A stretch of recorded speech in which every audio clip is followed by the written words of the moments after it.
Good morning, sweet world, and welcome to the No Dunks podcast presented by FanDuel. It's Wednesday, April 1st, 2026. Got to keep your head on a swivel today. I'm J.E. Skeets here in the Classic Factory, and alongside me, as always, Tass Mellis. Podcast listeners, this is for you. Next to him, it's my top shot hot boy, Trey Kirby. Hey-yo. And over yonder, making the magic happen, super producer, JD. Hello. There he is. Here we are. Hello to everybody on YouTube. Hit the like button, subscribe. Podcast listeners, 5-star ratings and reviews. We really appreciate that. Later on today's show, we're going to discuss teams and players who made fools of us all this season. Who did we get wrong when it came to predicting what they would do? Maybe good, maybe bad. We'll get into that. But some games last night. I want to start with Luka scoring 42 as the Lakers blew out the Cavaliers. 127-113. Took control in the second quarter. The Lakers did. Never looked back. Huge third quarter, pushed the lead to 20, and they won their fourth straight, 13th in their last 14 games, giving them 50 wins, Tass, matching last season's total already here.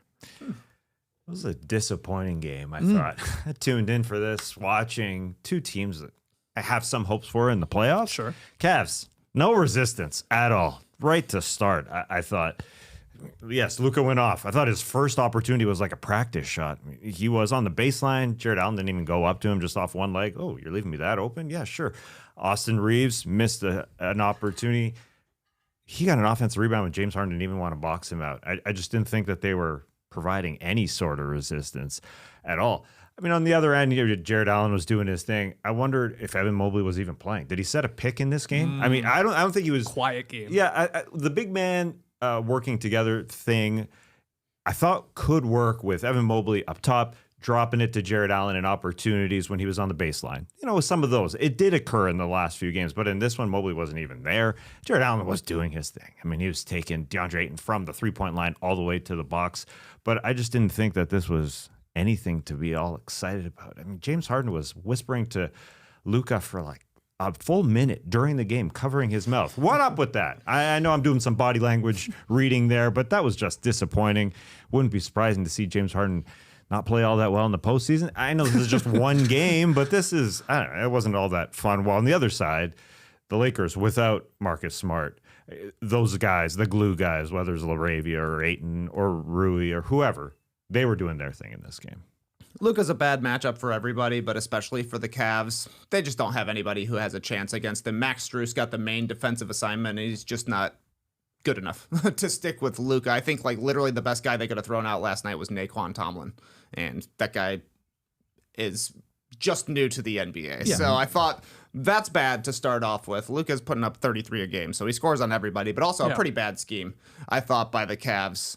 They're in deep drop the entire time. And that just gives Luka so many options. How many walk-in threes did he have? You would see him, especially when Thomas Bryant was in, the dude was in the lane on a screen and roll. So Luka just gets the guy off, and it's a wide-open jumper. But if it wasn't Bryant, you know, sometimes Allen would be a little bit higher, but Luka's so good at it. He can drive for the floater. He can drive to the rim. He can get into an ISO and just shoot it over the top of a guy. He can get an alley-oop, which he got a ton of. He can kick to the corner, like 42 points, 12 assists. He was a little sweaty, but not that sweaty. And on the other end, I thought Jared Allen, he did have a good game, but I thought that was completely by design from the Lakers. LaRavia was right next to Donovan Mitchell the entire night. Wouldn't let him really get involved in any plays. Same thing with James Harden. They defended him pretty well. So Jared Allen got a lot of one-on-one opportunities, and the guy can score. So he went at Ayton. He had a lot of great takes. He was busy on the offensive glass as well, but I think that was kind of a JJ Redick. Like, if Jared Allen can beat us, go ahead. Yeah. Jared Allen couldn't do it. You're hoping for Mitchell and Harden to take you over the top there. So I thought good coaching win for JJ last night over Kenny Atkinson. And Luka's just a special player, and he's awesome right now. Yeah, continued his incredible streak here. 42 points for Luka last night, 12 assists, 5 boards. I thought this game was probably catnip for Luka stans who think he is deserving of the MVP. Just an incredible March that he capped off here. He scored over 600 points in the month of March. And just to put that in perspective, Anthony Davis scored 587 total points for the Dallas Mavericks during his tenure there. So Luka in 1 month. Bad trade, it turns out. Ayton, though, I want to go back to him because you said Jared Allen did have a good game. I thought Ayton sort of neutralized what Allen was doing, and even Mobley. Ayton was aggressive. He was a bit of a defensive force at times, 18 and 9. And one of my favorite small plays from this game, third quarter, Ayton comes up. He sets the slick Gortat screen, right? So that's the one where you're going to flip the side of the ball screen where you're going to set the pick at the last second. It opened up the driving lane for Luka. And as Ayton rolled, he sort of like big body just got in the way, created more space for Luka. He sort of flipped it in with his right hand on the left side of the rim, but he acknowledged Ayton right away. He was like, that's a hell of a play. Good pick, way to roll. And I just like that. And so I thought he had a good game. You said Jake LaRavia, 5 for 5, hit a couple threes. And then Rui, continuing his strong play off the bench, 6 for 8. So those guys chipping in. And LeBron just got to have some of the highlight plays. Exactly. Right? He had the chase down block 5 seconds into the game. That's a new record for him, getting that. And then he had the big alley-oop, which I think was created by an Ayton deflection, too. He was active on that end, like I said. And that was the one where Austin Reeves, I guess it was, just chuck it up. Just and for fun. Yeah, like Reeves had an easy dunk. Yeah. It's like, this is better. Yeah, this will is look way cooler. It feels like 80% of LeBron's baskets since coming back from injury have been dunks. Like the guy's point. just running wild. He's a terror on the fast break. You're right, Ayton has been really good. It took him and Luka a lot of time to develop chemistry. Early in the season, Austin Reeves and Ayton were connecting on these alley-oops and just understood how to play in the pick and roll, but Ayton has figured out like the cadences of the way Luka likes to attack because it's not just straight downhill. Like Reeves does his business right away. Just goes straight to it. But Luka's like, I'll put my guy in jail. I'll bob and weave. I'll do all this kind of stuff. And I'll wait till the last second, till there's a little bit of help, drop it over the top.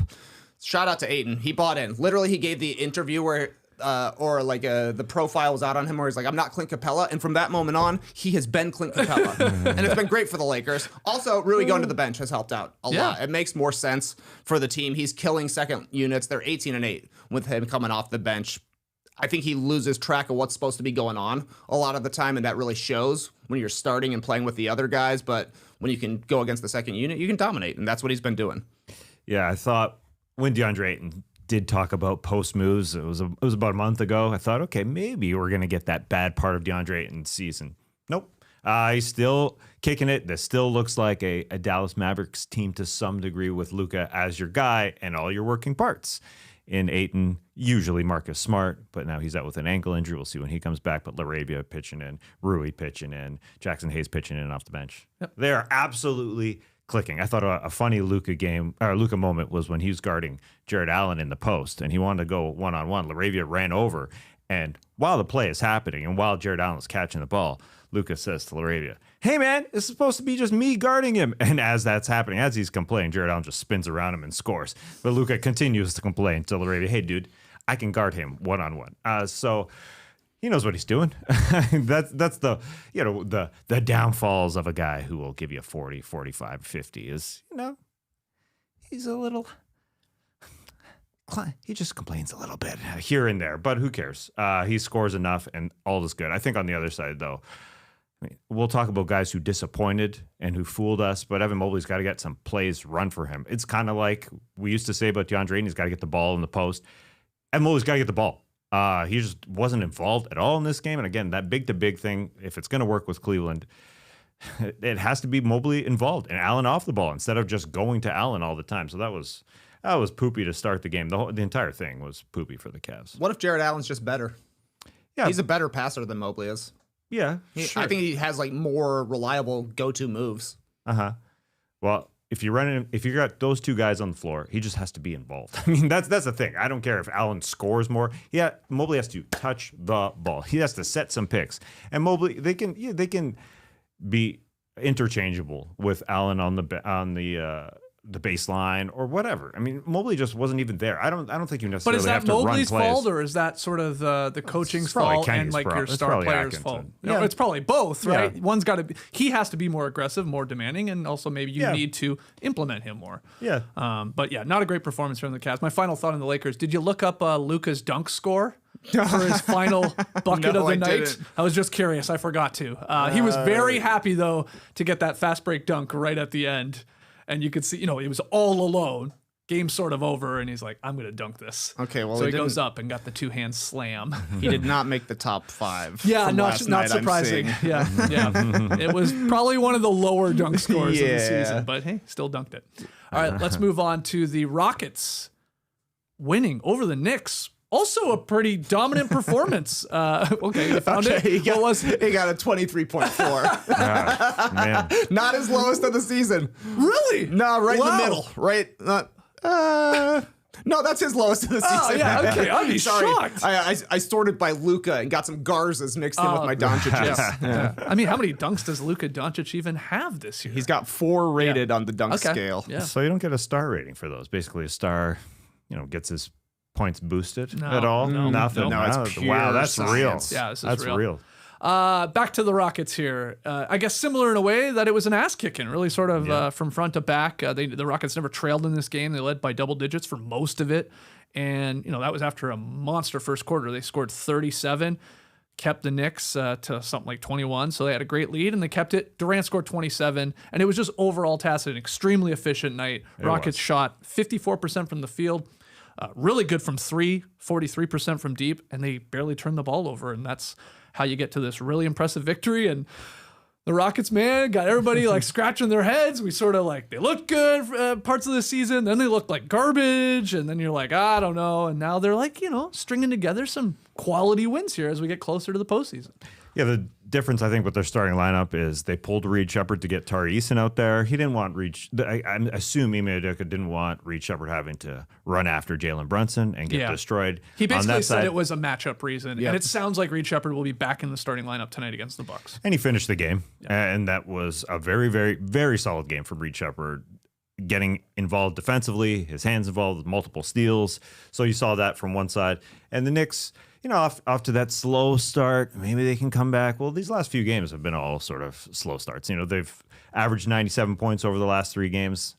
That's too low for a great Knicks team. They had just 22 assists in this game. I thought the ball wasn't zipping. And the Rockets were doing a great job of cutting off OG or whoever. I mean, I think they just did a really good job of cutting off Mikal Bridges and stopping the passes. But I went to the raw numbers. I didn't go as hard as dunk score numbers, but I went to the passes numbers. They only had 259 in this game, 30 below their average. Like, it wasn't zipping around. And the Rockets, again, were doing a really good job of cutting off passing lanes and all that. But this was a standings loss for me because the Knicks had an opportunity to jump on those Boston Celtics, jump up a little bit with Boston losing on Monday.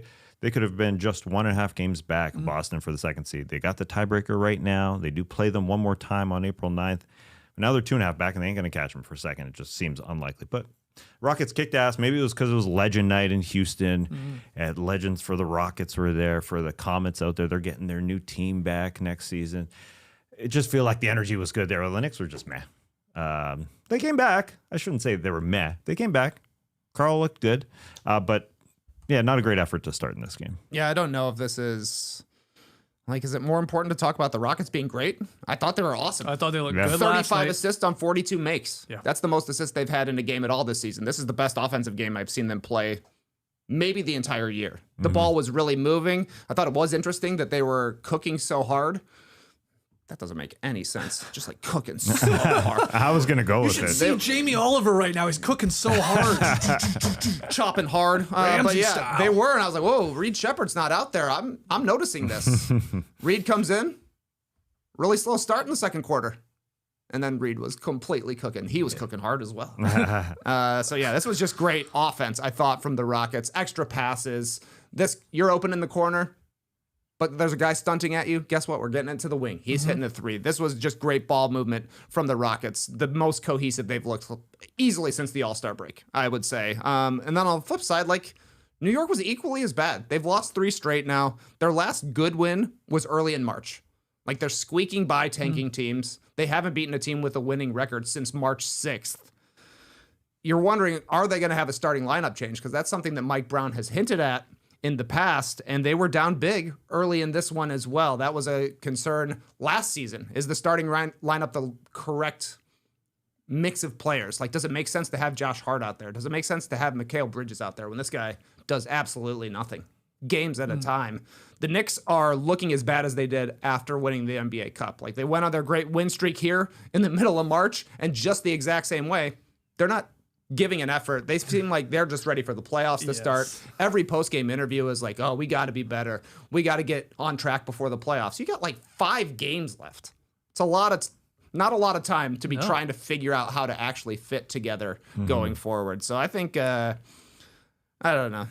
I don't think panic is the right word for the Knicks, but you can't be feeling too good going into the postseason playing this poorly. I was thinking how great the Knicks or how much they would fit right in the Western Conference with the way they play, the ups and downs. There's sort of been Rockets-like or Wolves-like, where it's like, catch them on the right week, look like obviously a finalist. Catch them on the wrong week, you're like, what the hell's wrong with this team? Are they just like, just going through the motions right now? I've said that for a while now with the Knicks. I think more than any team, they're like, let's just start the playoffs already. Like, we know where we are. We like our squad. We have confidence we can go far. And I do believe they'll ratchet it up a little bit come postseason, but still not good. It doesn't give you a lot of confidence as you end the season like this. This was an ass kicking. Also, JD, please throw up the Western Conference standings. I'm going to it a little early, but the Rockets with that win go to 46-29. That ties them with the Wolves in the 6th spot. But that series is tied 1-1. They play on April 10th, those two teams. I'm talking Minnesota and Houston. It's sort of crazy. That insane comeback by the Wolves last week that you guys talked about here on the show. I mean, that could be the deciding factor. That was like what? They came back from like 15 down. Yeah. To squeak that out and pull out that victory. And it could come into play here. Otherwise, the Rockets have that tiebreaker and could be a deciding factor again between playing, the Lakers or the Nuggets. So just wanted to make note of that. But Rockets also have the stuff. easiest schedule remaining in the Western Conference. Is that good for a team like this? I'm not sure. At least they're winning. They beat the Knicks and they beat some bad teams as well. So just got to stay locked in against the bad teams. Got some standings fun here. Coming down to the wire. On the east side, as I said, the Knicks could have made a huge game on Boston. But I wonder, would they rather be in the 4th seed as the Cavs only trail them by 1 game? Would they rather have that side of the bracket where they play 4-5 and then the Pistons in the second round rather than the 3-6 and then the Celtics in the second round? At least they can say, hey, we beat the Pistons last year. This is a young team that's never been to a conference final. If they face them in the second round, we can do this again. I mean, if they're legit, they shouldn't care at all who they're playing. Yeah, but the Celtics are definitely the favorite in that second round if they end up playing Especially them. home court advantage. Yeah. But Cavs ain't winning right now, so Knicks are good. They're solid in 3rd at this point. And my final note on the Rockets' victory is we talk a lot and we get excited about every LeBron James dunk. Kevin Durant had a pretty big dunk Yeah, it was nice. for KD last night. That baseline one where he took off pretty far. Please check the dunk score. We have to check the dunk score on every dunk. I'm just kidding. It was a big dunk 75. for Kevin Durant. I'm guessing 75. 75. Is that too low? I mean, it wasn't on anybody. That's way too high. way too Way too high. Yeah. It's is it low 60s? Oh, I thought. Let me pull what it are the up. good? What Okay, are the now good I'm ones curious. get you? Over 80 is good. Oh, I thought it would was say, over. yeah. I thought it was over 100. But I think you might be. Well, yeah, I that's thought he also took true. off pretty far. was Let me nice. High flip it. 60s, low Wow, 70s. he's got a lot more dunks than Luka Does he? Doncic, Oh, that's- actually. It's contested. Oh, 47. Jeez, that's it. Yeah. Man, can't figure out dunk score. It's been No. years now. No one Still knows. Can't figure it out. Yeah. We're the only one that cares. Okay, let's talk about another Western Conference matchup. Drew Holiday scoring 30. Avdia getting to the line a lot. He scored 28, filled up the box score. Blazers beat the Clippers. This is a big game because of where they are in the play-in standing. So the Blazers are 39 and 38. They're within a half game here of the Clippers for the 8th place and, a potential part of the play-in bracket where you get 2 chances to get into this thing, but your takeaways from the Blazers could win here. The Blazers treated this like it was one of the most important games they had to play the entire season, and you could tell they had 18 offensive rebounds. Only 2 of those went to Donovan Clingan. When you see 18 in the box score for the Blazers, you're like, oh, Clingan must have went nuts. But it was really the second unit. Like Chris Murray, I think, had 4. And, with Brook Lopez being a starter with Zubats out, there's no backup center at all for the Clippers. And their second unit looked really, really tiny. 32 second chance points for Portland. I thought Avdia was good, just being too physical for the Clippers. Like, Derek Jones Jr. was doing his best. He's quicker than Avdia, but Avdia is a very physical driver and was just able to go through him time and time again, getting to the rim, getting to the free throw line. Drew Holiday, you could tell, was totally feeling it, just letting it fly anytime he had even a sliver of daylight. So I thought this was a great win from the Blazers, a team that is having a really anonymous season. I feel like they've been sitting there in the play-in for a long time. They just got over 500 with this win. I think 39 and 38 right now.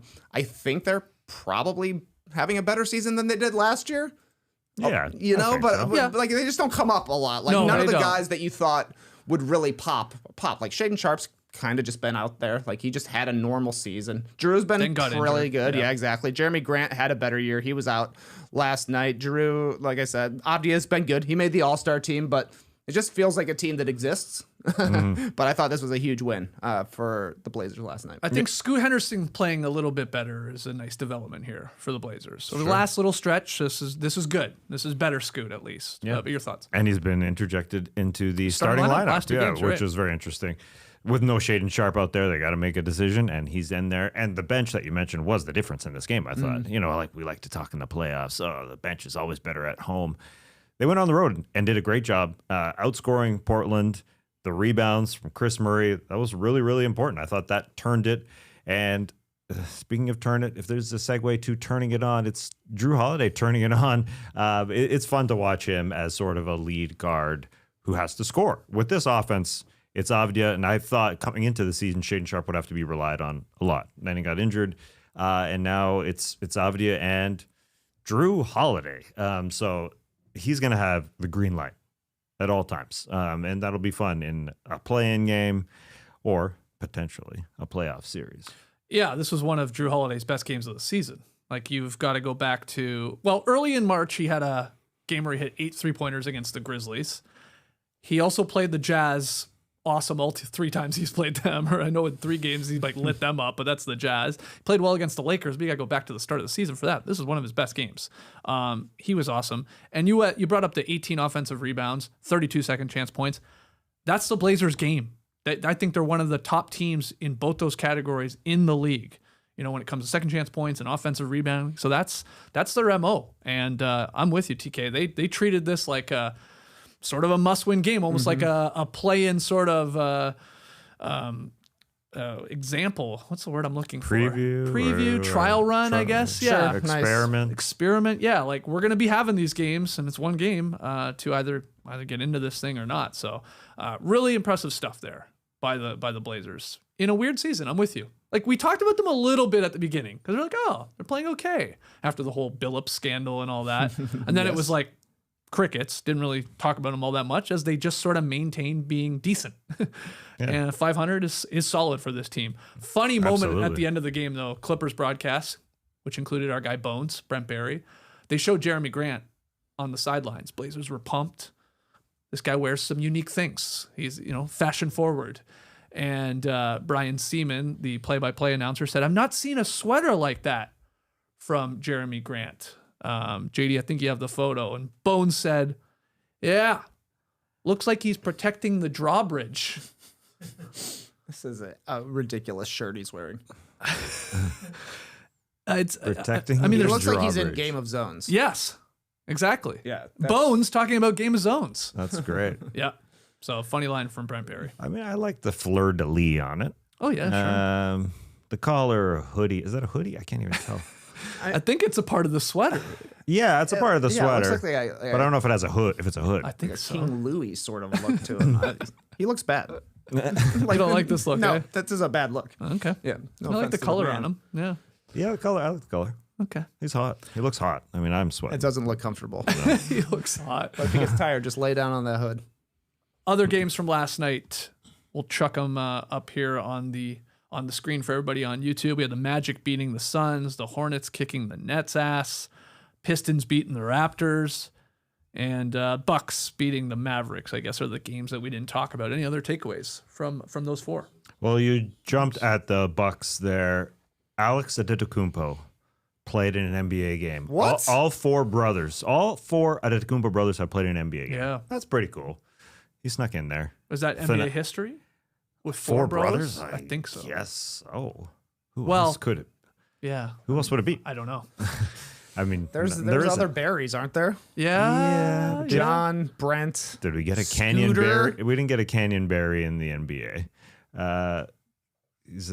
Drew. So that's it. I guess Drew you got a John. Drew John Berry. That's it. Drew John Bent. Brunt, I should say. Yeah. That's it. It's usually 3. 3 is where you usually max out. Yeah. We got all 4. No Canyon. So No Canyon, not yet. Canyon. Pretty cool. That's all I have to say about Alex cool. Antetokounmpo. Coming That's up. you don't think that's a please, Giannis? We'll do anything. We'll even play your 4th brother. I mean, he was. It is. Come on. Well, they Also, signed Giannis hasn't played Come yet, on, by the way. when they signed him in the first place. I mean, every brother, when they signed Thanasis, it's pretty evident why they want Thanasis around. Kostas is playing in Europe. Alex was playing with the Wisconsin Herd. So they all played for the Bucks. What do you mean? Too, I guess. Oh, Kostas didn't play for the Bucks. He never played for the Bucks? He was Never an got NBA in? champion with the Los Well, I Angeles know he played Lakers. for the Lakers. But, I thought no, he also was on the roster. he didn't. Oh. I thought yesterday Jalen Duren was so good for the Pistons beating Toronto. He looked phenomenal. He looked like the handle was going past Jakob, the fast break for that guy. I thought even his miss with his left hand was pretty.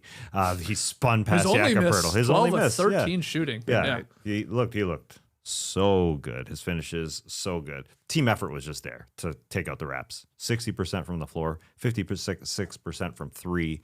And even like the last 2 minutes, as the Raps made it a close game, Dennis Jenkins out there guarding Jamal Shed at the 3-point line.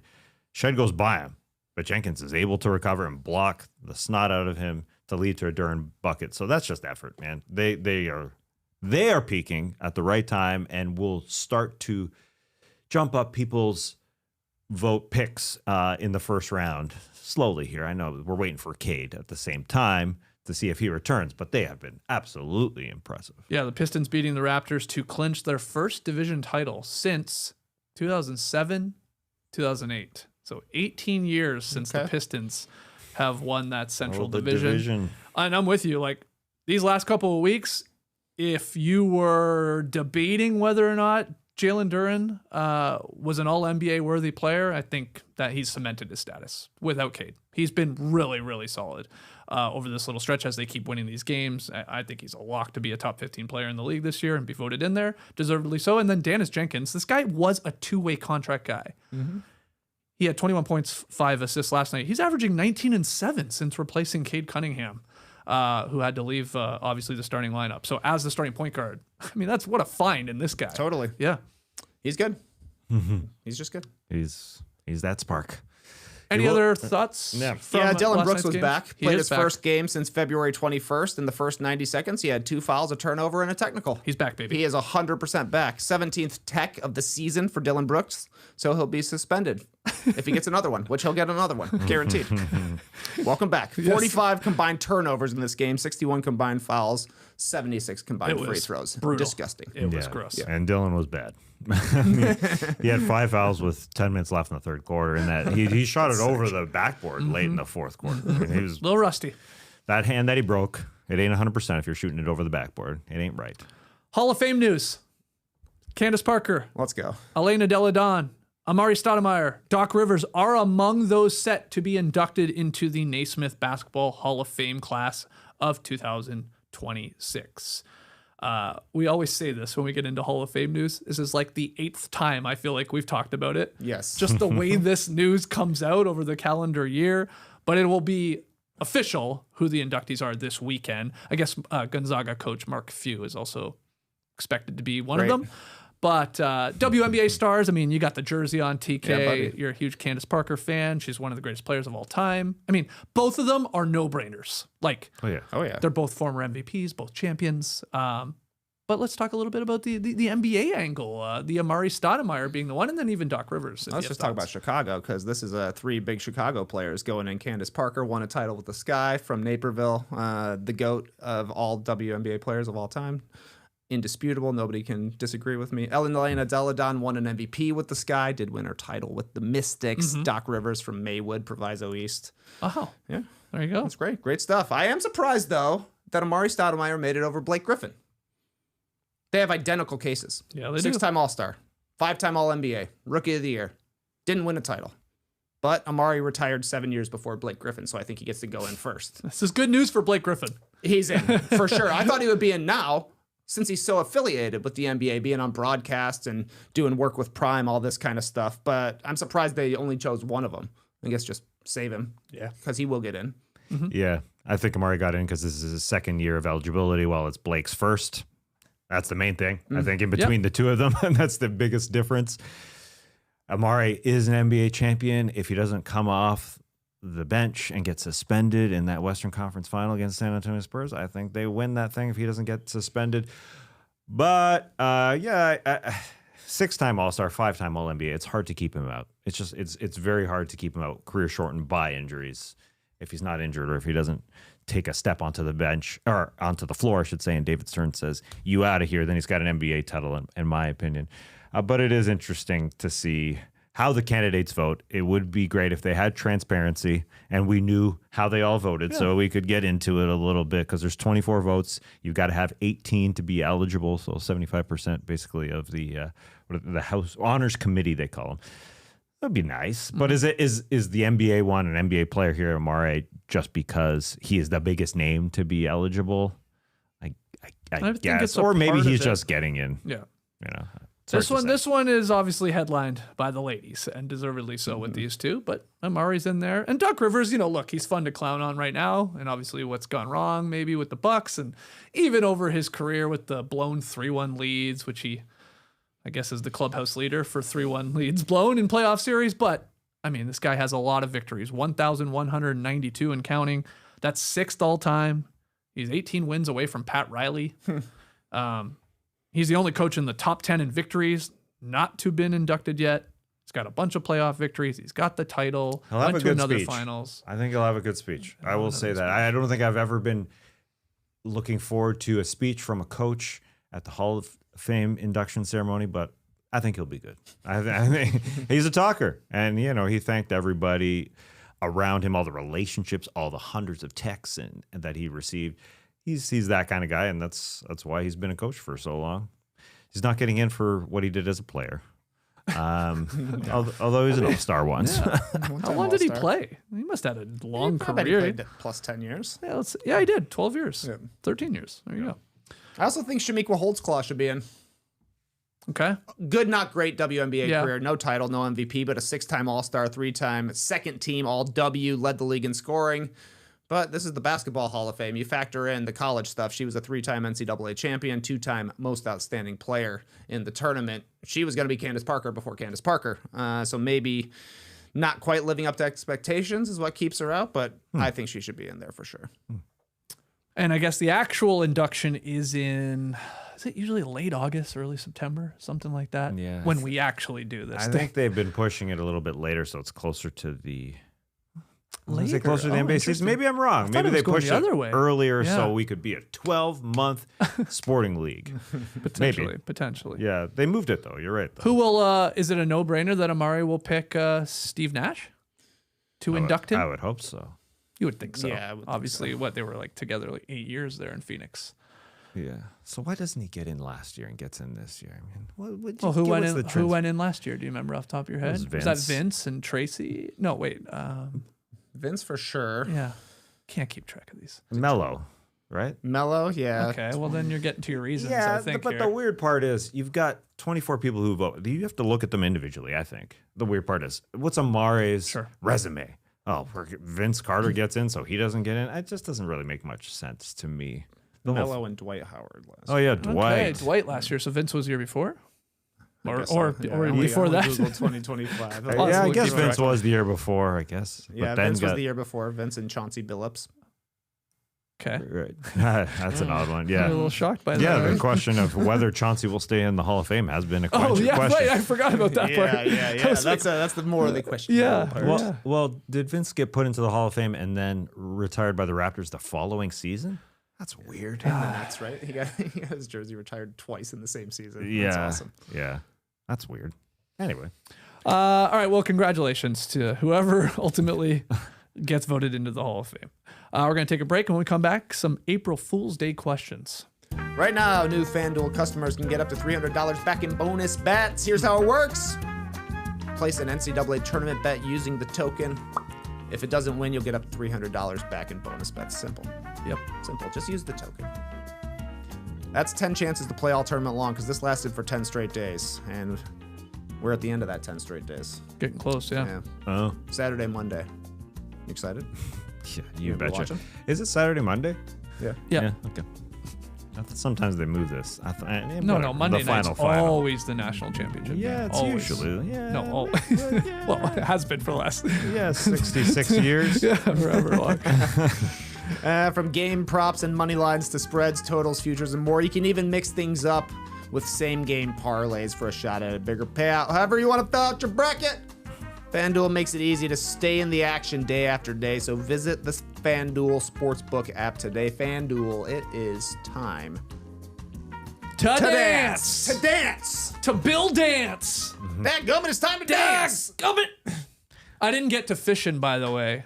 Apologies to you and lips? to everybody out No there. lips? That's too bad. No ripping lips on my trip to the Smokies. It No. do be like that. But we did go by. We stopped on the way back to Atlanta at like another waterfalls closer to. It was in North Carolina near Cherokee, I guess. And we drove by. Is it KOA? Those I was gonna call them playgrounds, KOA, campgrounds. yeah. KOA. They must have had a stocked pond. There were thousands of fishermen. Wow.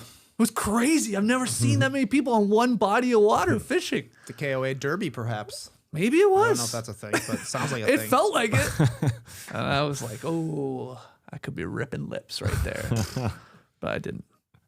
All right, let's go ripping together. You're the last person I ripped together. with. Yeah. Okay. I would love to do that. Yeah. Oh, it's almost time for the spawn.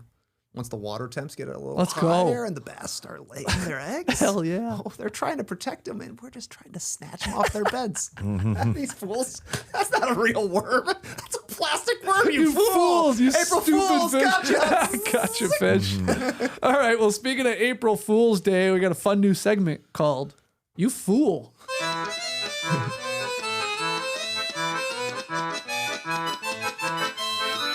You dumbass fish! That's a fake worm, you stupid fool. Some fun questions here, seeing as it is April Fool's Day, that we could sort of like look back at the season we've had here, the regular season, maybe what we got wrong. We got tricked by some of these teams. Yes, No doubt. So the first question, and play along in the stream team with your answers there. I know we pinned the question there. Which team made you look the most foolish this season? We'll do players in a second, but team tasks, who made you to look like a fool? The New Orleans Pelicans made me look foolish. Zion Williamson convinced me in that preseason press conference. He sat at that table. I felt like I was looking at him into the camera, and he started saying that Joe Dumars is the new lead of the front office. He said that I got to be responsible. I mean, he's holding me accountable. He said, if I slip up, he'll be right there to make sure I get right back on earth. He said, me and Joe, we had a lot of man-to-man conversations. And I said, I will not let you down. As he was looking to me in the camera, I thought he was talking to me. He's like, I will not let you down. Wow. And he also said, last year, I learned my body. It wasn't me in the off season where I figured things out physically. It was during the season. You know, we always see in the summer, oh, this guy's healthy. This guy's fit. Well, but he told me, he's talking to me. Yeah. He told everybody that last year I got injured, but I figured out how to get my body back right. He got injured after 6 games last year. Then this year, injured after just 5 games played. They started the season 6-24 last year. I thought, okay, well, if he's going to play, then they're going to be all right. Now, Zion did come back and play a lot this season, but they started 8-22. Not all that different. They were just bad. He told me that he learned something from CJ McCollum. He said, the guy I learned from, he called this like a transition period. A transition to what? I mean, it really hasn't changed all that much, even though, again, yeah, he played. He said, I learned from Joe. Talent is natural. Greatness is every day. He fooled me. And the over-under was only 31.5. And I thought, 31.5. You learned everything from the great Joe Dumars. You're better physically. Joe Dumars has tricked you twice. Yeah, He's really made you look like a fool when he told you the All-Star game was going to be awesome. Yeah. Well, listen, but He's a trustworthy guy. Yeah. he fooled me last year. The All-Star game recovered this year. Oh, yeah. Sure It sure did. Yeah. They got Joe Dumars out of there. Yeah. Guess what? It worked. Yeah. Well, maybe if they get rid of Joe, I'll be buying the Pelicans stock for next season. But that start of last year, again, saying that he's better physically which again, he has played, but he missed such a big chunk. The team wasn't right. But again, I'll be convinced again next year, considering DeJounte Murray will be healthy or whatever. Yeah, everybody will sort of be healthier. But I got duped once again. 31.5. Is that how low it was? That's how low it was. And they're not going to get there. Wow. You don't think they're going to win their last 6? No. Or they have 26? I think no, they have 25 wins, so they're under. I did the math. They can't get there. They can't do it. Amazing. No. Okay. But Zion's playing a lot. He's going to play over 60 games this year. Yeah. Congrats. Yeah, he missed the wrong part. I mean, to miss like November, you kind of have to play and get your team going. They're 8-22 to start, and they can recover. I mean, again, they're not even going to win 30 games. Yeah. Who cares if he I don't think it's plays? his fault, though. I think the team is just poorly built. Like, they've got a lot of guys who are good and not a lot of great players. And Zion has played differently this year. I think he's trying to save his body. I think he's trying to stay healthy. He's just not quite as explosive, but he's still effective. Like, he's at like 21 per game rather than like 25 to 27. Yeah. But like, they started Jeremiah Fears at point guard for the first 20 games of the season. Yeah, there was that part. Zion was exactly the same last year. He knew when he came back that I can't be this go all the time type of guy. And so his points slowed down last year. And so that I figured that he figured that out. They did change it up. They fired Willie Green and they said, okay, we're going in a different direction here. Derek Queen's going to be playing. But Trey Murphy has had an incredible year. And they haven't got it together until DeJounte Murray kind of came around. They're kind of stable now. Yeah, their supporting guys aren't good enough. But to be that bad, again, 31.5 is not a high aspiration. No, I agree. They shouldn't be that bad. No, absolutely. I mean, it's still Especially with Zion playing 65 games like he will this season. That's going to be his like second most played games in a season ever. And I was going to say, like, it's going to be nuts that this is 7 seasons of Zion Williamson. I know he missed the 1 year entirely, but 7 NBA years. There's not even a playoff tab on his basketball reference page to click on because he hasn't been there. And, obviously got some untimely injuries there that took him out. But wow, that's just incredible to me. He hasn't even played in a postseason game. Yeah, he definitely helped his team get there. Yeah, I know. But lost to the Suns, but okay, Zion got you with his hot bod. He's good at press conferences. I mean, he talks right to you. Listen, Yeah. hey, listen here, Tess Mellis. I'm feeling 100% this year. I'm coming in with a new attitude. Yeah, look at my bod. Look at my earring. I'm ready to go. Let's go. I don't know why I turned into Tim Robinson there. He's a cowboy. I'm going to change it up. I've been watching a lot of NBA coverage from my desk with my monitor right in my face. So it feels like that person, again, is right there. Okay. That's an ECU on that person. I mean, that's an extreme close-up. I'm like, that person is right there with me. And I think that's a factor next year. I'm zooming out, rolling that chair back. Watching Talk to me. It's different. Okay. But we've all been fooled by Zion before. It's great that he's playing. That's right. Yeah. I guess. But he's going to do it again next year. He's going to do it. That's my favorite part. And what about DeJounte Murray? At least they have them for a full season. I think DeJounte Murray missing 2/3 of the season is probably more than Zion missing 20 games. And I mean, they have no centers. They literally have no centers. Right. Matkovich, Looney. Well, Kevon Looney also got hurt. That kind of. Hey, look, the question was team. I know you focused on Zion, but the question was team, and the Pelicans fooled a lot of people. We thought they were going to be much better. He's not the most disappointing Pelican to me. Right. Yeah, that's fair. We're just saying something. Yeah, exactly. What about you, though? Team that made you look foolish. Remember when the Bulls started 6-1? That was cool. They were fooling us all. Kings, I took the over. Whoops. Timberwolves never fooled me until they did. And then they completely yanked the rug from underneath my foolish feet. But my ultimate team that made me look the most foolish, the Houston Rockets. I don't understand what happened here. They looked great last night. So clearly you can tell I pulled all these numbers before last night happened. But before Steven Adams got injured on January 18th, the Rockets were 4th in offensive rating. Didn't make any sense. How are they doing this? They don't have a lot of shooters. Everybody creates on the inside. They did have a massive offensive rebound rate, 1st in the league at 41%. But after 18th in offensive rating, and you're thinking, Steven Adams shouldn't matter this much. The guy sets screens and gets offensive rebounds. Their offensive rebounding dropped all the way to 2nd in the league. Still grabbing 36% of offensive rebounds. They get 1 fewer putback per game. But for whatever reason, the offense just completely fell apart. And that's with most of their guys being healthy. They have 4 players who have 65 or more starts this season. Then it's kind of been a shuffle in for who's going to be the 5th guy. Sometimes it's a Kogi. It's been Reed Shepherd. Tari Eason has gotten a chance. Tari Eason is maybe the biggest fool of them all. Shot 46% from 3 before the All-Star game, 19% after, before playing pretty well last night. So it just doesn't make sense to me, both parts of it. Like, how were the Rockets so good the first half of the season? And also, how did they fall off so hard in the second half of the season? I feel like a fool because I can't figure it out. Yeah. Yeah, Tari Eason is a really interesting part because he's kind of an X factor in that he can do everything on both sides, but has been bad since the All-Star game. And yeah, his mom literally went on Twitter and asked Lethal Shooter, hey, go help that guy out, because he was missed so many times.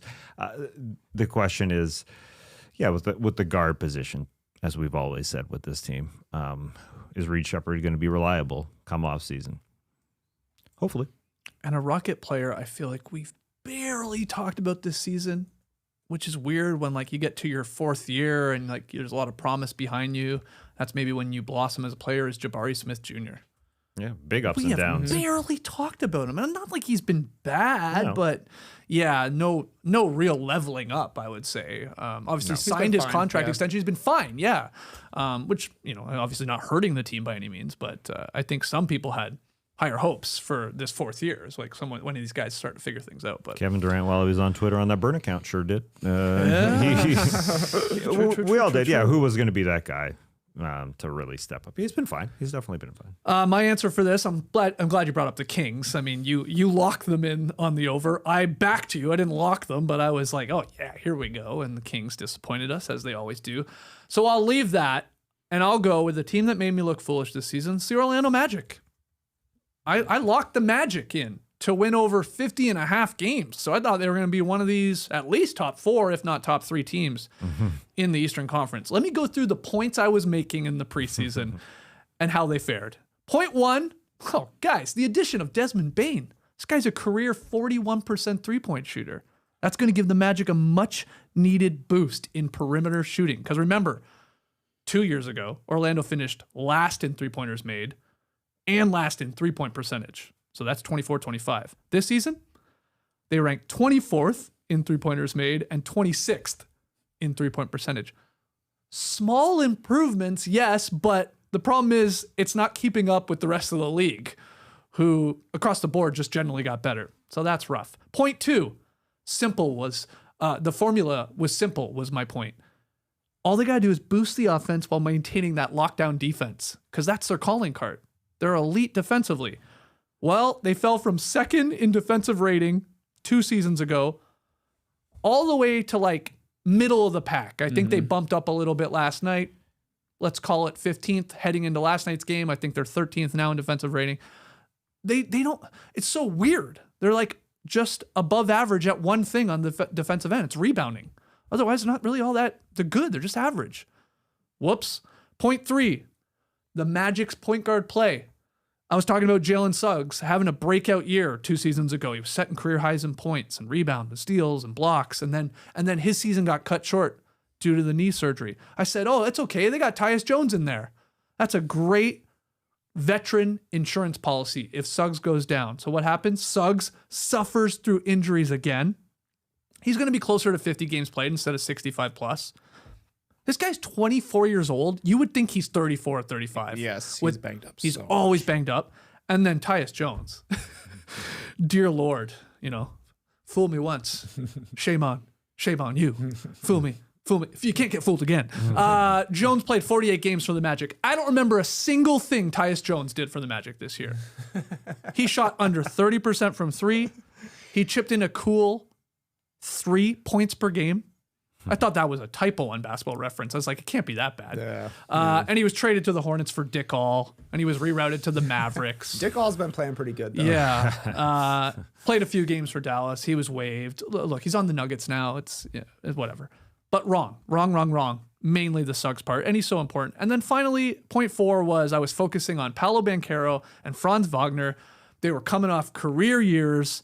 I said, look at these guys. They're just one of 3 returning healthy duos that score over 24 points per game. It's Luka and LeBron. It's Brunson and Kat. It's Paolo and Franz. And Paolo struggled for a majority of the season. He's starting to round into form a little bit. And Franz, I mean, this guy's played 4 games in 2026. He's played 2 games stateside. He played 2 games in Berlin. Because they're like, oh, he's German, get him out there. So, I mean, I drafted Franz. I may have taken Franz first overall in our first-time All-Star draft. I took him in the first round. I took him early, thinking, okay, he's going to blossom into that player. So it's just, they're never out there together. This stat from the sickos over at Ball, over the last 2 seasons, Paolo, Franz, and Suggs have played 227 minutes together. That's like a week and a half of basketball. That's a week of, yeah. That's nothing. Week. They just can never get all on the same page, be healthy is my point. Yeah, so I was wrong. But it's the injuries that I'm most worried about are Paolo's and Suggs, and not so much Franz. I mean, coming into the season, it's understandable that you picked Franz to be a first-time All-Star. Yeah. I mean, he has been fairly healthy in his career. This is his 5th year. His first 4, he missed 3 games. Then he missed 2 games. Then he missed 10 games. Huge chunk last year. Last year was his first year. He missed 25% of the game. He played in 60 games. That was his first one. The oblique. The oblique. Yeah. Back-to-back obliques. Yeah. Oh, that oblique disease was running rampant around the Orlando Magic locker room for some odd reason. Yeah. But he probably would have got there if he played more this year. He would have been an All-Star. Maybe. Yeah. It was your Pascal Siakam that could have taken that spot. I just got fooled, though. I thought the defense ain't going anywhere. Which they make the Desmond Bane trade to help their offense and their shooting, and it's like we all took the over. We all took the over. Yeah, okay, well there you go. And this is a second apron team looming. You got to win now, and probably their coach is going to get fired. I mean, they flame out here in the play-in or even the postseason. I think it has to be him unless they make another drastic move and split up a Paolo and Franz, which I guess is a possibility. So anyway, they fooled me, man. Yeah, fooled me. If Tyus Jones ain't performing, it's the coach's fault. You could see him performing in Denver. But it is hilarious when we go through our over-unders. I think all of my super locks are wrong. All 6 of mine look like they're wrong. It is pretty hilarious. I did see. I took a look at our Eastern Conference. I can't say we all were cooking in the East. I mean, I just did a glance yours at it. was the I was bad. Heat, I was better Bucks, than and West. Magic were your super locks. Heat I got right. Oh, Heat are over for sure. Bucks, nope. Trey went Knicks. It's not going to happen. Nope. Over Magic over. Sixers under super lock. I might have missed on all of my locks. Yeah. I forgot about my the Western West. Conference one. I didn't Same. knock them down. But. I got an over on the Bulls. I thought 6-1, we're cooking. They're not going to get there. They're not going to get to 32 and a half. Nobody expected them to actually do trades. Yeah, right. I got to say, though, just because somebody is calling us out in the stream team that we didn't take the over on the Celtics, we all did. All No, three I of didn't. us. I didn't. I said was that I a said typo? gap year. That was a typo? Look at this. Look at my graphic. Take a look at my graphic. It says over. Oh, I'm pretty sure. I'm pretty sure I went. We did under. have an edit session where there was a couple mistakes there with our man Matt Houston. You got to look at the ones that are on Instagram. I feel like those are the real ones. Okay. But anyway, I think I took them under. Either way. Yeah. Let's go to the story. second question. Trey, you answer first. Which player had you fooled this season? Oh, many foolers for me. Ja Morant fooled me. I took the Grizz over because I said when Ja Morant and Jaren Jackson Jr. play together, they just win games. Went out, had 35 points on opening night. Tess said this man will be at the MVP table. I said, you're right. He'll be there. After He'll game be one, there. it's cooking. Yeah, he played 20 games. Didn't even think about bringing him back after he went down with this mysterious elbow injury. Which is your favorite injury that took forever to heal? Ja Morant's elbow, Brandon Ingram's ankle last year, Franz Wagner's ankle this year, whatever Anthony Davis has going on. Oof. Ja Morant, he's fooling himself, and he fooled me as well. October, Josh Giddey, special player. Oh, yeah. 22 points, 9 rebounds, 8 assists, 48 from the field, 45 from 3. Come on. Looking worth that contract. He settled into a 17, 8, and 9, 45 and 37. Lot of losses. Whole lot of losses. Brandon Ingram fooled me a little bit. Raptors needed a bucket getter, and they got one. Somebody to shoot the ball at the end of the shot clock. He's putting up some decent percentages, 21, 5, and 3, but I think he's maybe had the least impact of all the starters for the Raptors because he gives so much back on the defensive end. So he was an all-star. It was an all-star. That's right. Wow. He's been pretty solid. Yeah, solid. But they're better when he's on the bench, which is not good. But my number one fooler, it's Mikal Bridges. Because he's fooled everybody. And he fools people into making it into Karl Anthony Towns' fault. Bridges never gets a single percentage of the blame for the New York Knicks. It is always scapegoating Cat. And Bridges disappears just as often as Cat does. 13 games with fewer than 10 points, including last night against the Rockets. He's got 15 games with more than 20. It feels like there's enough shots for Brunson and then one other guy. Sometimes it's Cat.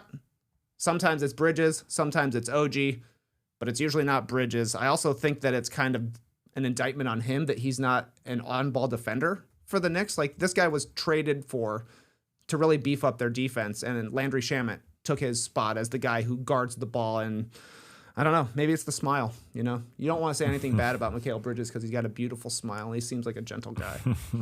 But I don't think he's been a very good player for the Knicks this season. Yeah, he's been average. Yeah, his offense has definitely taken a hit. We all talk about Karl Anthony Towns' offense taking a hit in Mike Brown's system. Mikal Bridges has dropped off significantly. And we all expected a couple things. I expected him coming from Brooklyn.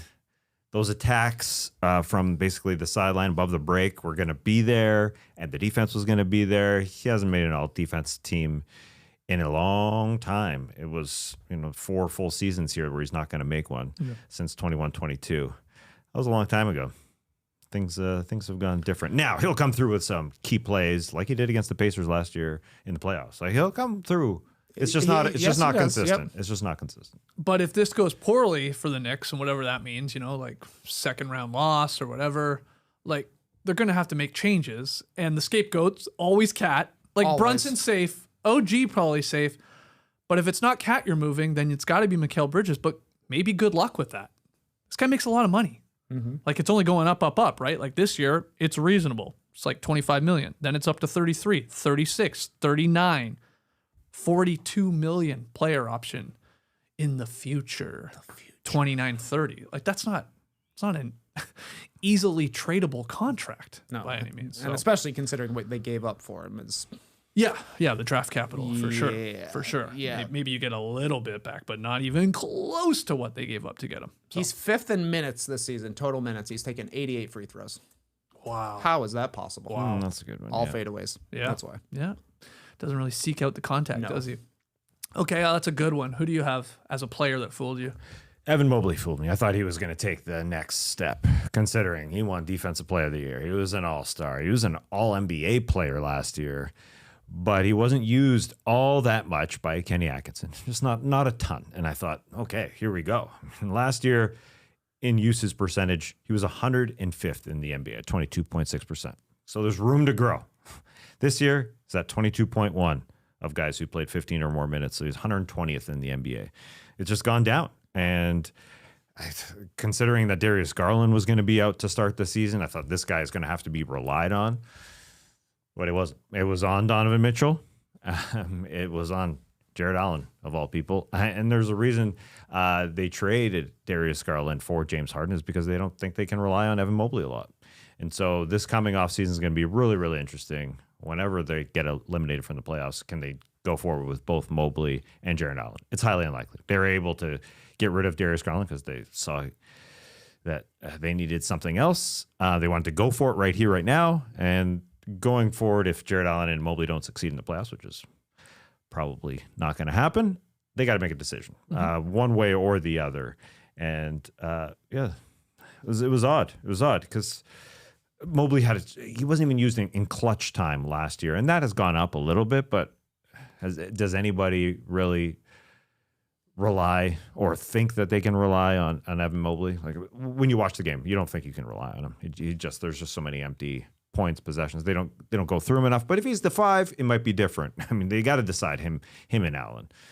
But the efficiency's down. Everything is down. So this offseason is going to be interesting for them. These are good picks. Mikal Bridges, Evan Mobley. I'm going to go a tier down, maybe even further, but I'm going with an awards prediction that I got completely wrong. I picked Khalil Ware to win 6th Man of the Year.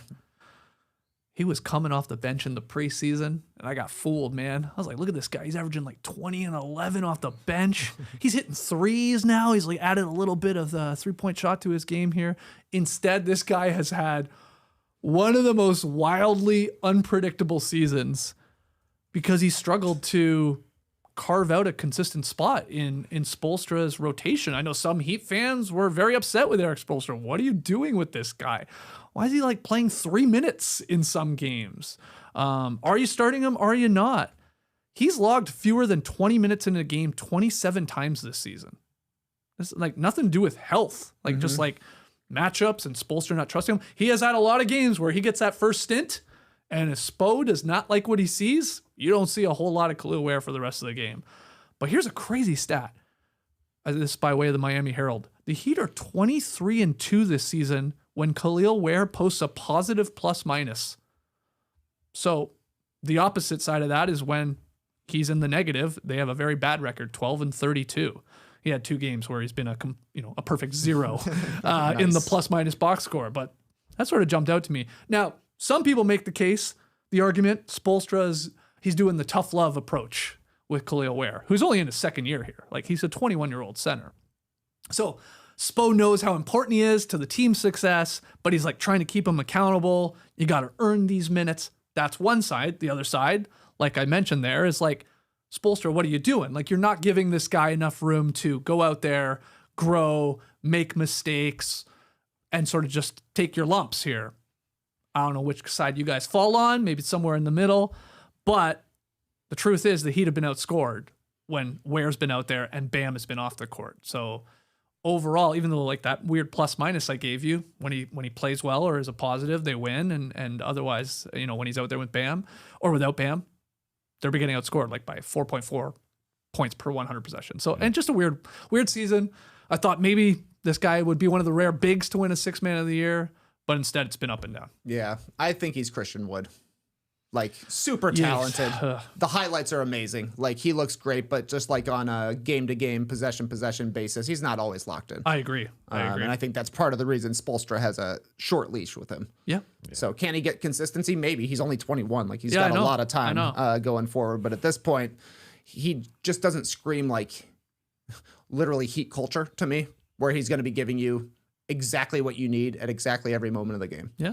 Yeah, totally agree. I don't know if we're doing April Fools based on 24-25 season, but I was April Fooled by Khalil Ware in the 24-25 season. I saw him winning Rookie of the Year after his first little run there when he was given the leash by Spoelstra.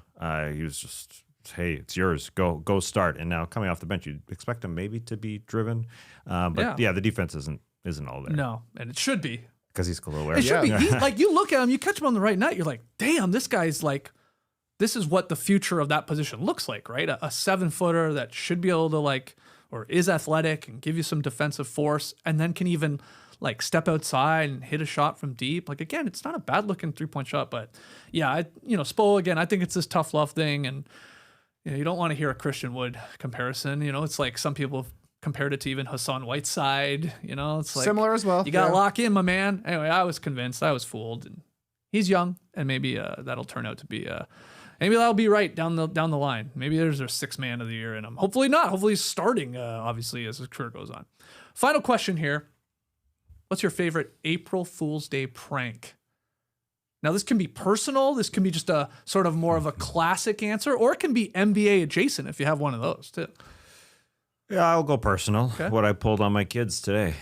Daddy came home with what looked like a baker's dozen of donuts. Here's the box, kids. Here it is. And what they opened up,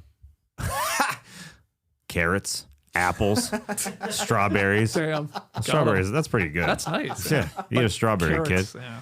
Yeah, it sucks. The fruit and veggie platter. What'd they do? They're just like, oh, They screamed. Dad! They screamed. They screamed. Yeah. Punched me in the gut. Deserved. Deserved, yeah. It's pretty funny. Yeah. What about you, TK? In 1996, Taco Bell said they were going to buy the Liberty Bell and rename it the Taco Liberty Bell. Yeah. You're like, what? No way. Why would you do that? They didn't do that. They ran like full page advertisements they did. in like They the absolutely big did. papers. Yeah. Very funny. Yeah. Very funny. Great corporate prank. I also am partial to Sports Illustrated putting Sid Finch on the cover of their April Fool's Day issue. Right. They said this man has perfected the pitch, throws 168 miles an hour, and the New York Mets signed him. And he was just a made-up guy. Pretty awesome. That's a good one. That's a good one. Yeah. I have an NBA one that's always stuck with me. Jimmy Kimmel, way back in the day, pranked Ron Artest. I don't know if you guys ever seen this. They had Ron Artest shoot like a PSA for an animal rescue organization called Critters United. So it's like Ron Artest, good guy Ron Artest. Like he's sitting on a couch, it's like a pretty simple shoot, right? And they start off with like a puppy. And so he's holding the puppy and they have him like reading the cue cards. It's basically like obviously give money or support the animals, blah, blah, blah. So like, okay, puppy's done. All right, let's bring in the next animal. And so they bring in a possum next. Ron Artest, like you could tell like he wants to do it because he's signed up for this and wants to support the organization. But he's like, he doesn't want to be near the possum, touch the possum. It's so funny. Then they bring in a vulture. Then they bring in an albino python. And oh man, like again, he is trying so hard, but he's freaking out. He keeps saying, I gotta warm up. And then he goes, and he literally asks if anybody has a shot of vodka that he could do to like chill his nerves. Anyway, it's very funny. I think Cousin Sal comes in at the end in a bear costume, and then I think he's like, you got me. Anyway, it's good. It's online. You can go watch it. But it's a funny one. Yeah. Don't remember that. I don't remember that either. Yeah, I'll try and remember to share it there in the show notes if I can find it again. Great stuff. Good answers on teams and players that fooled you. Like I said, let us know in the stream team. Let us know in the comments. What about you? What'd you get wrong? Was it April Fool's Day when the Hornets had like, I don't know, they had a dinosaur. It looked like it was just posed and then it moved and then like LaMelo punched it in the face. I don't know if that was April Fool's Day or just a classic prank. Might have been a classic prank for all I know. Yeah. Best fools you guys pulled on me. It wasn't April Fool's, but for whatever reason, this was in Starters era. I was doing a blind cereal taste test. Okay. Like maybe, for whatever reason, I think it was Kyle O'Quinn was able to like nail all of these cereals when he would taste them. So like try to do it. I was like, great, I would love to do this. Yeah. He gave me like 4 cereals, and the last one was carrots and milk. That was gross. I feel like that was a task call. This man loves a carrot. He loves prank. a carrot prank, yeah, man. Yeah, this guy can't stop with a carrot prank, but easy to identify. The carrot taste. Yeah. Quite different than Cheerio or something. Oh, carrots in milk is disgusting. I don't know why you guys put them in milk. I love both Probably 'cause those they're things. gross. Yeah. I don't remember that. We did a lot of shows. Yeah, we did that on the air. Is what you're yeah. saying? Oh, yeah. I don't remember it either. JD, do you remember this? I mean, you would have played a part in it. It rings a bell for sure. Yeah? Yeah. Okay. I remember debating whether or not to put milk, and we're like, I was like, we got to. It's a cereal. But why- the rest of them are. I was going to say the rest of them must have been in milk. Yeah, exactly. Okay. So- Well, then that makes sense. Yeah. Yeah. Good stuff. Will Blake. Very good. Will Blake of the night, stat line of the night, sponsored at the last minute by the Top Shot Hot Boy. Not TK, the other one in the stream team. Top Shot Hot Boy wanted to sponsor Woboy on behalf of Doctors Without Borders. One small donation can directly support people in need all around the world. We love to see it. Thank you for the sponsorship, Top Shot. And the Woboy goes to Luka. 42 points, 12 assists. They beat the Cavs easily, as we talked about. The dunk. Shot 13 of 26 from the field, 6 of 13 from deep, 10 of 10 at the line. 5 boards, 2 steals, 34 turnover-free minutes, and he was smiling a lot like that photo in that game last night. smiling a lot. It did seem quite easy It's so easy. to Luka Doncic versus the Cavs last night. Woboy, I've noticed, is simply becoming between like 3 guys. It's Luka right now, maybe 4. Luka, SGA is in there. Jokic, of course. Wemby right now. Şengün. Şengün's got a couple Şengün's got a couple lately. but it's like the 4 guys that are MVP frontrunners. They're winning a lot of these. It's making my life easy when it comes to updating the little logo graphic. Got them all saved now in my template. We got what, like 5 to 6 games left for these teams. We're gonna get some weirdos playing. Especially like on these teams that aren't trying to win here at the end. Who's a player that you think will get a random woe boy in the last week and a Oh, half. Leonard Miller, I'm definitely giving one to. Once he gets his triple-double. There we go. Yeah. That's good. The Leonard He's- Miller triple-double, he's getting closer and closer the other night. He's the perfect player to get a random woe boy. Yeah. Yeah, he's not a Ben Uzo, but he is a perfect player. Like he is that type of player. We do have a question, actually, we'll probably get to tomorrow in a mailbag segment about whether or not you should give out a woe boy to multiple, or give out multiple woe boys, stat line of the night, to the same player in the playoffs. Whether or not it just should be one woe boy for Jokic or whoever. I don't even, well, first off, I don't do it in the playoffs. Oh, well. But you're saying That- if that was I the- did, that was- yeah. You're saying if I did that, Jokic just gets once one somebody max. gets it, they're done. Yeah. Interesting angle, but my concern will be, okay, I'll give it What to happens Jokic to- when yeah. he goes for 25, 22, and 19 in game 2 of the first round. And then flash forward second round, he goes for 35, 28, and whatever, 22. And I'm going to be like, not giving it to him. And then people are going to be upset with me. I can see it now because they're not going to so know mad at said you. rule. Yeah. So Yeah, that's the worry there. That's the thing. Yeah, it's more of a prediction award. Like, yeah, Shea's going to be around till the finals, so I don't have to give it to him now, kind of thing. You I don't know. I think I don't usually do it in the postseason. Oh, yeah, okay. Yeah, well, that was the suggestion. We'll see tomorrow if we use that suggestion for the mailbag for the suggestion for the woe boy. Wow. Well, we'll see. I mean, Jeez, that's very meta. yeah, it is. World peace. Also, Pick'em is done. Pick'em is done. Pick'em is done. We're not going to do it for April. You guys are gone for a majority next week with the school break. You guys are getting away for a little bit. We'll be here. We got shows. We got some guests coming on with me. But yeah, there's not a lot of games left Not for very April. many. So we'll call it there. We got some other fun things coming for the postseason, so don't worry about that. But I have to pay it off still. March's loss. Am I painting? Am I eating an onion? What are the other? Whatever else was being thrown around? Puzzles. Doing a I'm puzzle. not doing a puzzle. Okay, I'm Doing a not doing a puzzle. goddamn puzzle. That's got to be the most boring thing Yeah. of all time. Man doing a puzzle. I mean, it's sort of funny looking, I guess, if there was a puzzle here all week, but I don't know. We get a bird's eye camera in here for the puzzle. It's and not make- that Shots would be exciting. beautiful. It's not Yeah, that no, it's not exciting. that exciting. Much more of a punishment to eat an onion, or even have to at least paint gets us to something. We could auction it off, like we said. Like I was thinking, paint. Like your wife is an excellent painter. Like Danny, like unreal. But you might have all the supplies. Like I don't know if she'd let us borrow Yeah, like Rachel an has 'em easel. here, Oh, too. Rachel's got them too. Yeah, good point. So we could easily make that one happen. Yeah, we could. I don't know. I'm feeling Easily. artistic. Nice. I'm feeling artistic, man. I think that's the way to go. Yeah. Painting would be hilarious. Put to me see in a at the end. smock. Put me in a Bob Well, Ross. Bob Ross, man. We'll put you in a completely black background. Like we'll just we'll do Bob Ross. Okay. We'll do But Bob you'll be Ross. hosting a basketball show Okay. as Bob While I Ross. try and paint. And happy little Oh, trees and interesting. stuff. So you're gonna see my painting the whole show, We don't have to. or do We you don't want have to to. reveal like We when could reveal. we did Lee's haircut? Kadir? The guy Kadir with the cuts? I don't care. I mean, I'm just we're talking this out. That's how we Yeah. get here. Okay. Yeah. All right. Okay. It sounds like we're doing a painting. Am I just painting you guys? What am I painting?